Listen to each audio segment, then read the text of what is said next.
নবরাত্রির নবম দিনে দেবী দুর্গা মা সিদ্ধিদাত্রী রূপে পূজিত হন।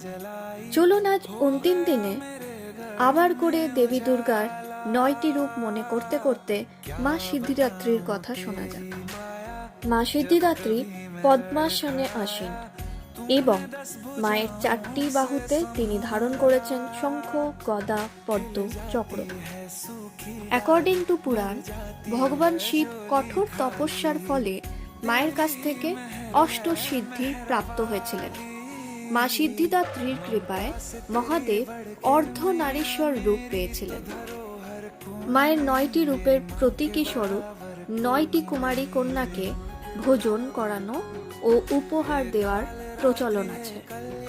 নবরাত্রির নবম দিনে মাকে তিল নিবেদন করা হয়। এই দিনে পুরি, হালুয়া ও চানাও ভোগ দেওয়া হয়।